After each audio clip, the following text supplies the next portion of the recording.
Senate Minority Leader Mitch McConnell today weighing in for the first time on Donald Trump's call for the, quote, termination of the United States Constitution.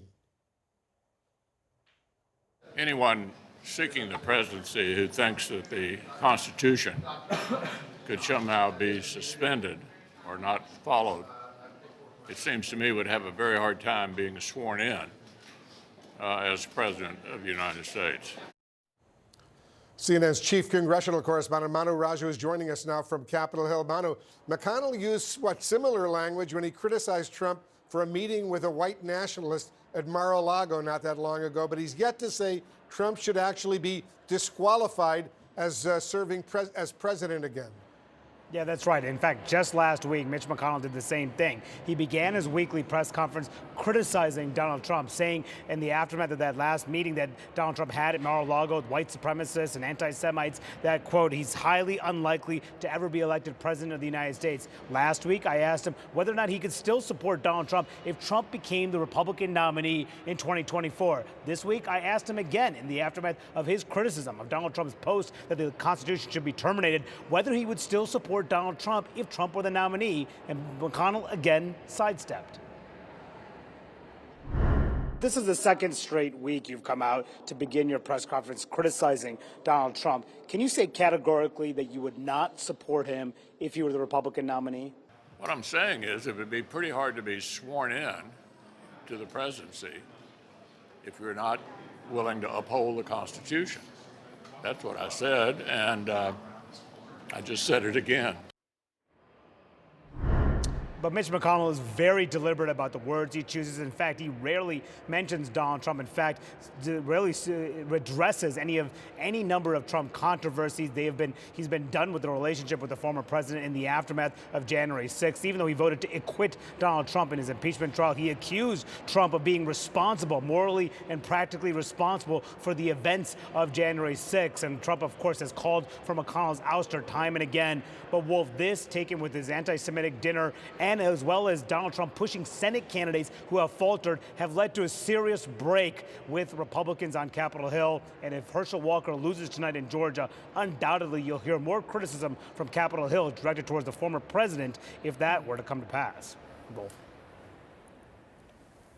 All right, Manu, thank you. And joining me now, Bakari Sellers, former Democratic member of the South Carolina House of Representatives, along with David Urban, longtime Republican strategist and former senior advisor to the Trump campaign. Karen Finney also here, former senior spokesperson for Hillary for America, also part of the 2021 special election polling team for Raphael Warnock, and Jonah Goldberg, editor-in-chief of The Dispatch. So, Jonah, you hear Senator McConnell. Anyone seeking the presidency who thinks the Constitution can somehow be suspended or not followed, it seems to me, would have a very hard time being sworn in as president of the United States. And then when asked, does that mean you don't support Trump, repeats it, basically. Okay, well, so how do you square that circle? Why is this so hard?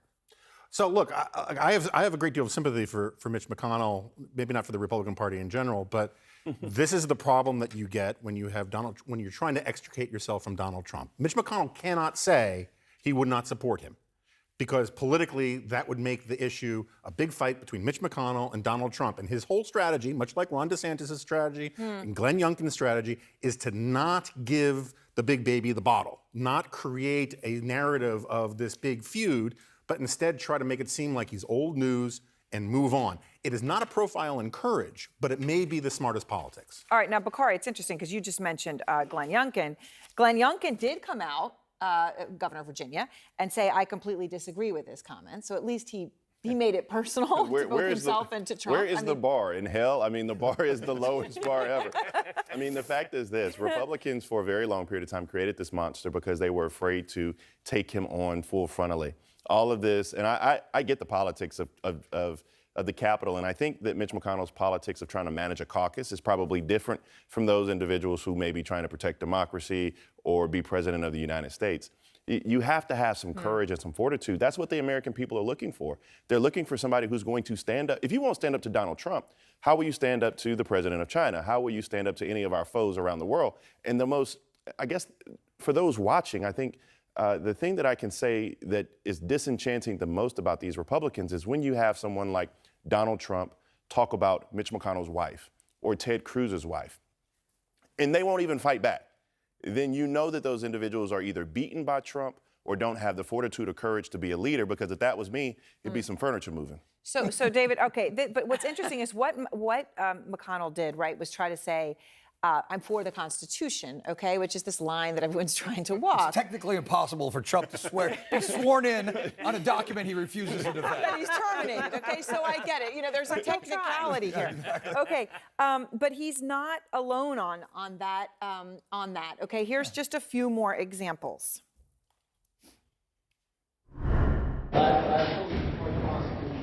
Obviously, I'm a strong supporter of the Constitution. I think everyone that serves in public office, everyone that aspires to serve or to serve again, should make it clear that we will support and defend the Constitution of the United States. Okay, So listen, let's make it clear. Hold on. Let's make it clear. I was going to say, let's make it clear. I support the Constitution.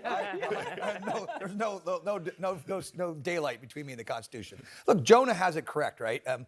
It may not be a profile of courage, but you don't necessarily want to fight with Donald Trump on every tweet. Are we back to that again? I think Republicans want to try to put some space between the former president and themselves, and every tweet, every dinner, every meal, every snack, every thought that he has. Otherwise, they're going to be stuck in this downward spiral to 24, and independent voters are going to say, hey, guess what? We were right in the midterms. We are trying to separate ourselves from the Republican Party. They're going to run even further away from the Republican Party. So while it may not be, again, as Jonah characterized, a profile of courage, it may be the best strategy for Republicans at this Karen, point. those are the top two Republicans in the House, though. I mean, do you buy? I mean, you may agree with them that this is the strategy. Is it the right one?